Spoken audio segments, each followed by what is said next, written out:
Hello, everybody. Welcome to a new episode of Party Chat, our Q&A for everybody in the MinnMax community. Specifically, I suppose, it's people at that MinnMax Council tier. Thank you all for being here. My name is Ben Hansen. Greatly appreciate it. You all know how this works. If you want to ask any question under the sun or talk about any topic, if you're welcome just to join the MinnMax Council tier and just say, hey, I want to talk to you about Pandemonium on PlayStation 1. You're more than welcome to. Just throw your hand in the air in this Discord channel. Let us know if you have any questions about how it all works.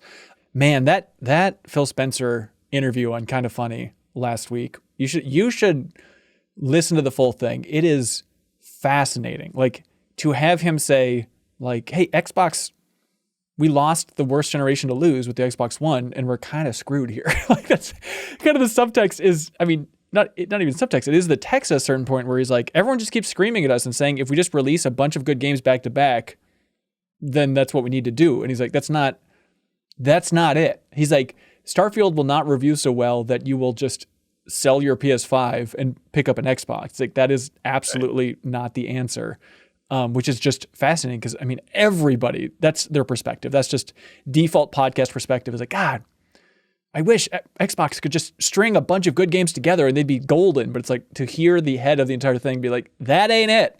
That's, people are locked into their ecosystem and we need to expand from there. I think it's just unbelievable.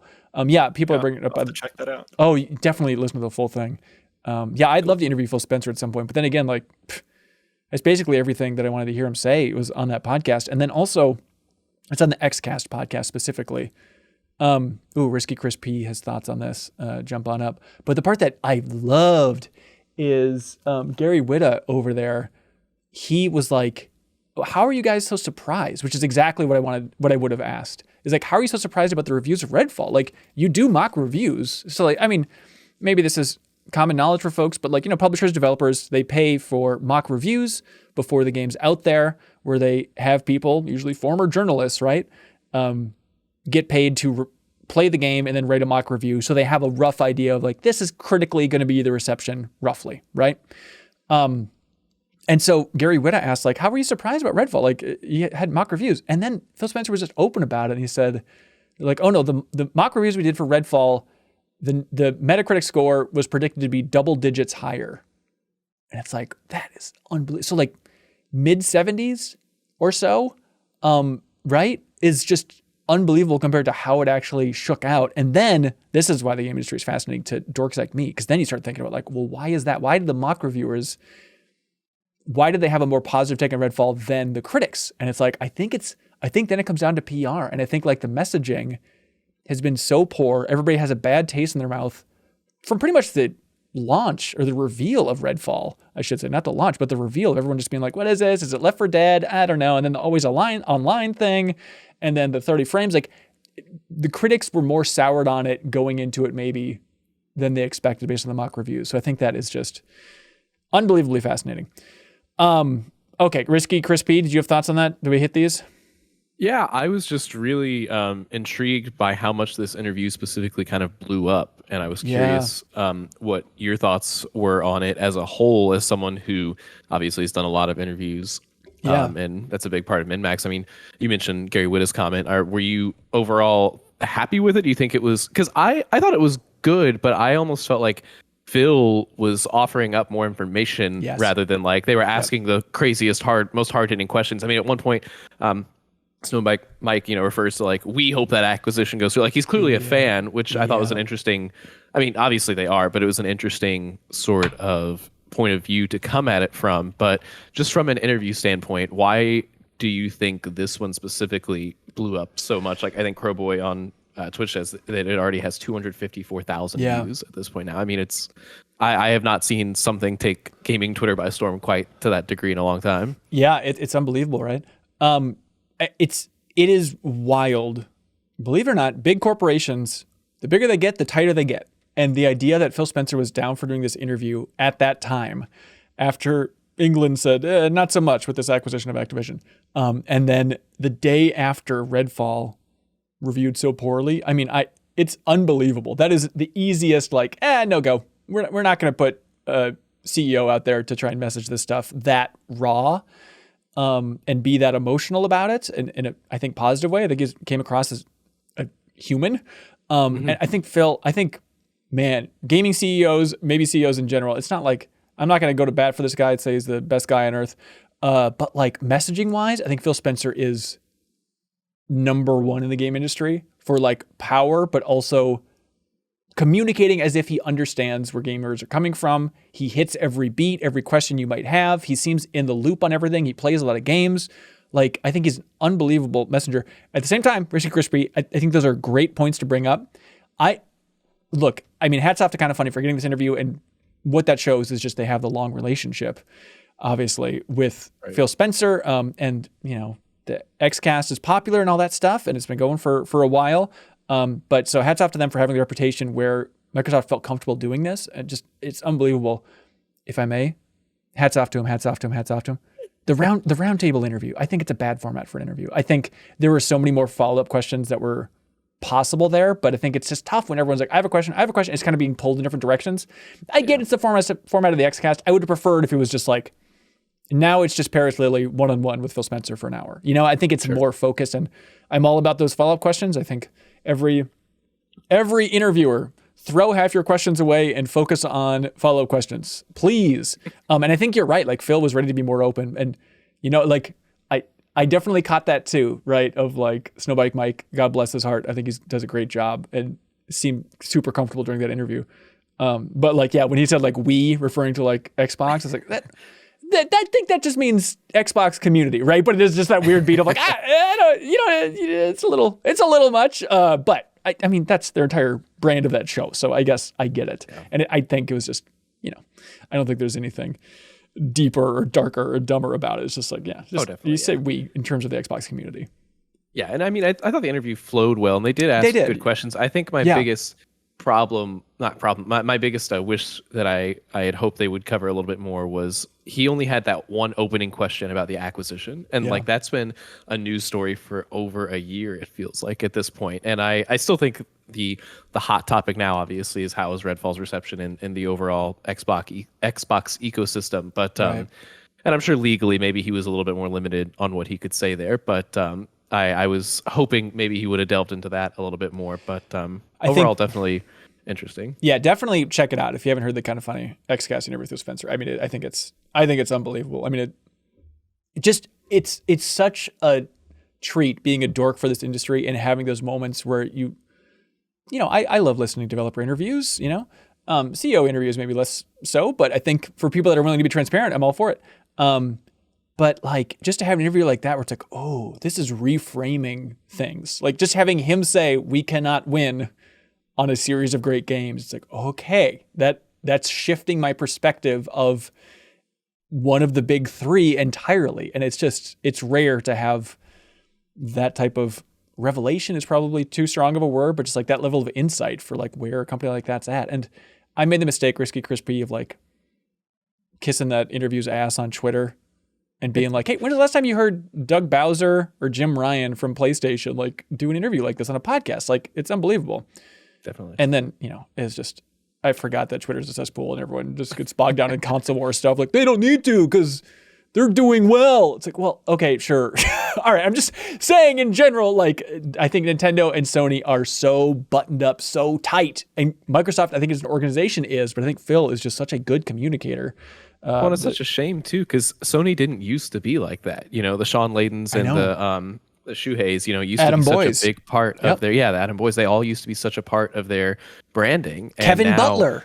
No. It's, exactly. There's such a history there. I know. And now it kind of feels like they've gone the opposite way. And why would they change? Because they're winning now. You know, and I guess that's, speaking of follow-up questions, you know, do you think eventually that, because it's great from an informational standpoint for what we got out of Phil from that interview, but I don't feel like PR is going to look at that and be like, I think that's going to really help us by being that open up, because it feels like everyone just kind of latched on to all of the negativity that he, you know, was very candid about. And do you think at some point there's going to be some sort of time where Microsoft steps in and says, you know, between the Double Fine documentary being so transparent and them letting that happen, and now this, like, not that there was backlash from Double Fine, but you know, those really candid looks, it's not like, I don't think that's especially benefiting them. So do you think at some point there is going to be someone from Microsoft that puts their foot down and says, this isn't helping us. This is only hurting us?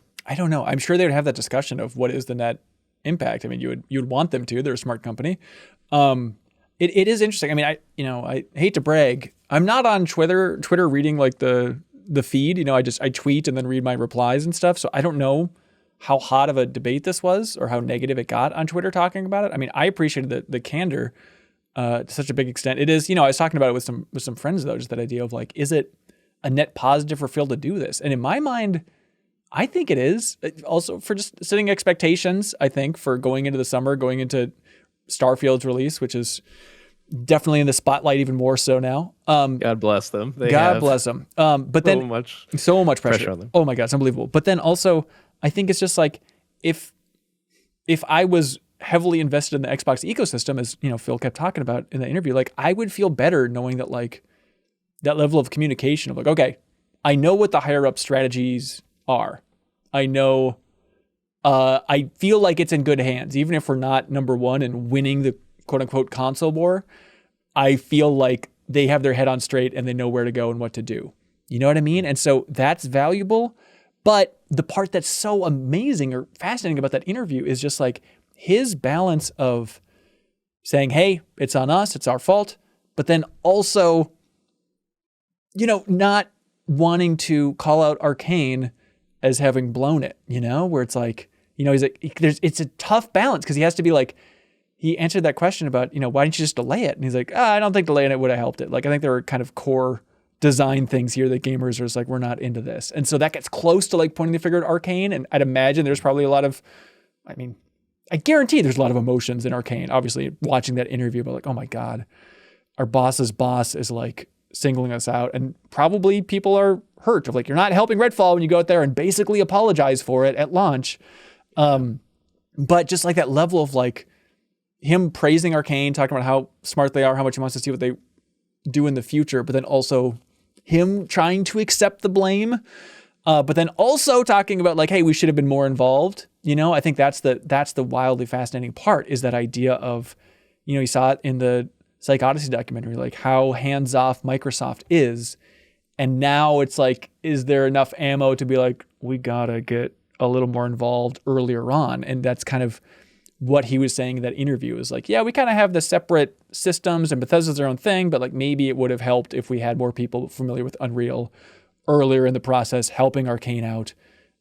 It's fascinating for every level. I mean, I think last time I checked, Harvey Smith hasn't really tweeted much about Redfall after release, but like, I really like Harvey Smith. I think he's a really smart guy, the director down there at Arcane. Ricardo Bayer, I think, is also incredibly smart.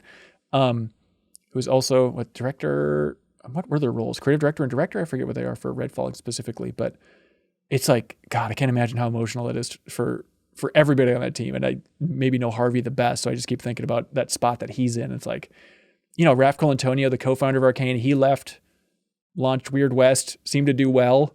And so like, I would bet money that Harvey Smith would leave Arcane within 6 months, but I don't know anything. But if I was a gambling man, I'd be like, what? Why stick around? You swing, you try and swing big, you try and probably follow the company mandate from Bethesda of like, do multiplayer, everybody. Try multiplayer, please. We need living games, blah, blah, blah, blah, blah. And then it just gets crapped on by the critical reception. And then the CEO of Microsoft, like that's such a tough one. And also just thinking about like Harvey Smith's situation of like, and again, this is, it's this person that I've interacted with for a couple of cover stories at Game Informer. So I focus on their perspective, even though I haven't talked to him, but his perspective compared to the hundreds of other people on this team that also have a valid perspective. But just thinking about like, cause he was in Lyon working on Dishonored 2 and leading that project. And then he came back and then led the team working on Redfall. So it's like how much of that team was new to him because he was away in France, just like Thomas Jefferson in Hamilton. But he was away in France for so long and then came back, right? And it's just kind of like, maybe that was a completely different team and Raph left. And so like, I just keep thinking about possibilities of like what could have happened to make that team not as efficient structurally, but we have no idea. I always just want to preach humility here. We have no idea what's going on there. F Bobby 1609. Hello, welcome. Hello. Hello. I'm just thinking from the perspective of with Starfield, going back to that part of the conversation, and just being like, okay, we know Bethesda games have always had their jank to them, but nothing has been like, Fallout 76 is kind of an outlier and just being broken as hell, but there's always been that level of jank, and I wonder if people are going to be more critical on that kind of Bethesda jankiness, and the reception is going to be a little bit more negative because of these other things that have happened with Bethesda and with with Redfall and that, versus people accepting it being the usual jankiness. I think you're right. I think regardless, it felt like even with Fallout 4, people are ready to be like, all right, there, Bethesda. All right, I'm ready to shake it up here. I'm kind of sick of the Bethesda jank, and I think people saying Knives Out is maybe a stretch. They had their forks out, ready to talk about however janky Starfield might be, because it's a big, complicated, weird thing, right? With an evolution of that same old engine. And so I do think this maybe doesn't multiply it by tenfold, but it puts a second fork in people's hand, ready to talk about whatever technical state. Well, it's almost like they tested this kind of Redfield model when they released that Wolfenstein, what was it, Youngblood? Which was trash. And some people like maybe doubled down. But I think I hated the ammo economy in that. Okay, sure. But I think you're right. I think you can look at Bethesda of the era for when this project was greenlit, and it's like Wolfenstein Youngblood. They talked about on the Easy Allies podcast about Battle Cry. That was another multiplayer game they were trying to make that then was canceled. It's pretty clear. And then, Rafco Antonio in interviews has said that that's where they were pushing, that we need multiplayer games, living games we can put microtransactions in. And so that kind of scrappy Bethesda, independent Bethesda, now has the remnants that are left with us with Redfall. And it's now I think they're in such a fascinating spot, because it's with Microsoft support, I'm sure Microsoft would love a Dishonored equivalent. Just let that team, in theory, know what they know best, do what they do best. And I think that would be a big win for everybody. Just release a cool game, a cool, solid game like a Dishonored 3. And I feel like that would fit well in the Microsoft portfolio more so than another kind of living game. It makes me think a lot of Bleeding Edge from Ninja Theory, which was another game that was greenlit back when Ninja Theory was scrappy and scrambling. And then Microsoft inherited it and released it. And everyone said, what's this crap? We don't want this. And then Microsoft just kind of quickly moved on, So these crossover projects that were part independent, Microsoft acquires, then released under Microsoft, they're in such a weird spot. But then there's wild successes like Grounded, It's millions and millions of people are playing Grounded, and it seems like Obsidian pulled it off, and now Obsidian gets to be the star child within Microsoft's studios. And I don't know, man. That interview just set my mind reeling. I think it's fascinating. This was a clip from Party Chat, our Patreon exclusive podcast that airs every single Monday. The podcast features cohorts and friends of the show, contributors, talking directly to the MinnMax community. So if you're looking for even more podcasts from MinnMax, this is the place to go. Just head to patreon.com/MinnMax with 2 N's, support us at the $5 tier, and you can listen to Party Chat every single week. Thanks so much, everybody. We appreciate it.